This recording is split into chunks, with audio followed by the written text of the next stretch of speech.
Assalamualaikum warahmatullahi wabarakatuh. Bismillahirrahmanirrahim. Alhamdulillahirabbil alamin wal 'aqibatu lil muttaqin wala udwana illa 'alal zalimin.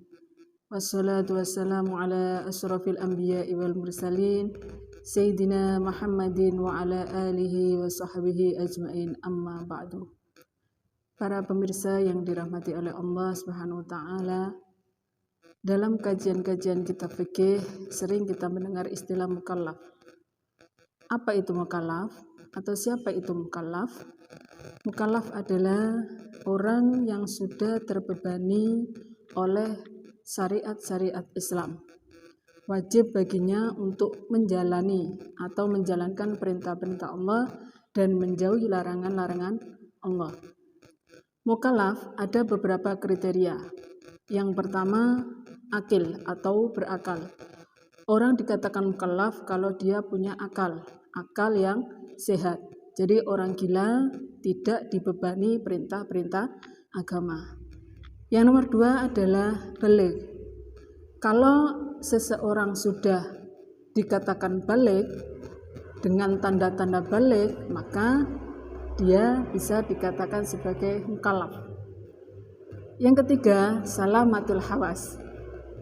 Selamatnya panca indera atau panca inderanya berfungsi dengan baik.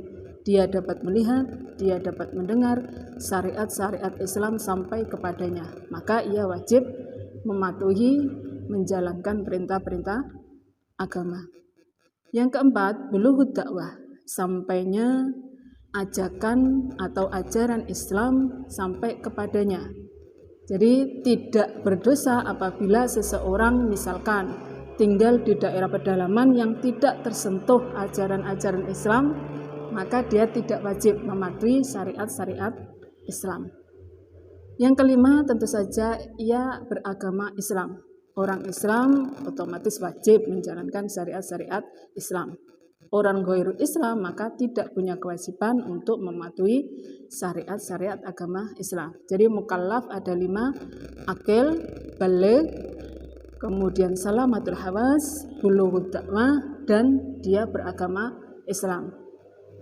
Yang akan saya terangkan di sini adalah baligh. Baligh punya ciri atau tanda-tanda, baik itu untuk perempuan atau untuk laki-laki. Baligh atau tanda-tanda baligh dalam kitab Safinatun Najah itu disebutkan ada 2 untuk khusus anak laki-laki, ada 3 tanda khusus untuk anak perempuan. Jadi kita misalkan sebagai seorang wanita juga harus tetap membekali diri apa sih tandanya kalau kita sudah baligh itu. Apalagi nanti kalau kita sudah menjadi ibu rumah tangga, kita harus cermat ya, cermat untuk istilahnya niteni atau mengetahui kapan anak-anak kita atau putra-putri kita sudah memenuhi tanda-tanda baligh. Tanda-tanda baligh menurut kitab Safinatun Najah yang pertama adalah sampainya anak itu umur 15 tahun dihitung berdasarkan penanggalan tahun Hijriah. Jadi dihitung 15 tahun sejak mulai keluar dari rahim ibu sampai umur 15 tahun tepat, tidak boleh kurang. Jadi hitungannya berdasarkan penanggalan tahun Hijriah, berlaku bagi anak laki-laki dan anak perempuan. Jadi ini balighnya berdasarkan umur. Yang kedua adalah baligh karena keluarnya mani bagi anak laki-laki dan bagi anak perempuan. Umurnya minimal adalah 9 tahun Hijriah. Jadi kalau ada anak laki-laki atau perempuan keluar mani pada umur 9 tahun maka dia sudah dikatakan baligh. Pertanyaannya yang sering muncul, apakah wanita itu juga mengeluarkan mani? Ya, anak perempuan juga mengeluarkan mani sebagai salah satu tanda bahwa dia baligh. Karena ada beberapa cairan yang keluar dari kemaluan selain darah haid. Ada yang namanya mani, ada madhi, ada wadi. Mani bisa kita kenali dengan beberapa ciri-cirinya. Di antaranya ciri mani itu ada 3. Yang pertama adalah tadafuk. Keluarnya mani itu disertai dengan hentakan atau istilahnya muncrat. Tidak seperti kalau kita mengeluarkan darah haid atau pipis misalkan, tidak seperti itu. Jadi ada hentakan pada saat keluarnya air mani. Yang kedua adalah taladzus, adanya lezat atau nikmat yang khusus pada saat keluarnya mani. Dan lezat ini hanya khusus, tidak seperti halnya kalau kita mengeluarkan air kencing. Kemudian yang ketiga adalah baunya khas, agak anyir atau seperti putih telur kering, ya. Jadi baunya bisa kita kenali.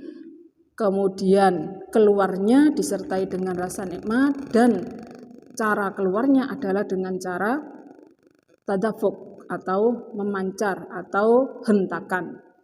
Sedangkan 2 cairan lagi ada namanya wadhi. Madhi itu biasanya keluar pada saat ada syahwat.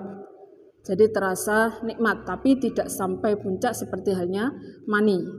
Bentuknya lebih bening dan agak lengket. Ini madhi. Kemudian ada namanya wadhi. Wadhi itu biasanya keluar pada saat kita merasa capek atau habis mengangkat beban berat. Biasanya berupa cairan yang agak kasar atau kental dan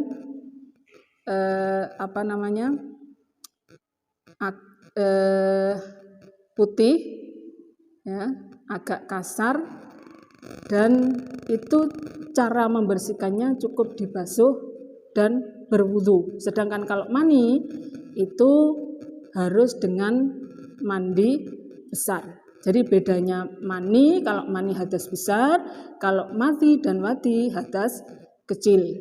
Jadi kita harus bisa teliti ini. Kadang mani, mana madhi, mana wadhi. Tanda balik yang ketiga ini khusus untuk anak perempuan, yaitu keluarnya darah haid minimal usia 9 tahun takriban. 9 tahun takriban. Kira-kira 9 tahun kurang sedikit. Kurang sedikitnya adalah memuat minimal masa haid ditambah minimal masa suci. Jadi minimal masa haid adalah sehari semalam, minimal masa suci adalah 15 hari 15 malam. Jadi kalau umur seseorang itu sudah mencapai 9 tahun, misalkan kurang sedikit, kurangnya tidak sampai 16 hari, maka darah yang keluar adalah dihukumi darah haid. Maka otomatis dia dihukumi balik.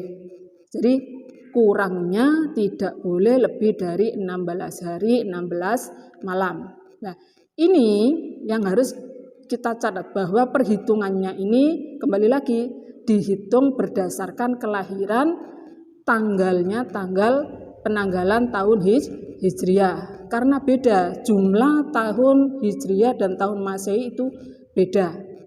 Kalau tahun Masehi itu biasanya kalau 1 tahun itu rata-rata 365 atau 66. Sedangkan kalau tahun Hijriah itu kira-kira ada yang 354, ada yang 355. Maka bayangkan kalau kita menghitungnya dengan penanggalan Masehi, berapa selisihnya. Tentu kalau kita salah menghitungnya, otomatis berapa banyak perintah-perintah yang ditinggalkan karena salah menghitung umur balik. Jadi ini kita harus teliti sebagai wanita untuk diri kita sendiri dan nantinya untuk putri-putri kita, putra-putri kita menghitung masa balik. Jadi yang pertama adalah balik berdasarkan umur 15 tahun bagi laki-laki dan perempuan. Yang kedua keluarnya mani minimal umur 9 tahun untuk laki-laki dan perempuan. Yang terakhir adalah haid khusus untuk perempuan minimal umur 9 tahun Hijriah kurang sedikit. Tidak boleh lebih dari 16 hari, 16 malam. Sehingga untuk bab haid, mudah-mudahan untuk pertemuan selanjutnya kita masih bisa diberi kesempatan untuk membahasnya. Demikian yang dapat kami sampaikan. Wallahu muwaffiq ila aqwamit thoriq. Wassalamualaikum warahmatullahi wabarakatuh.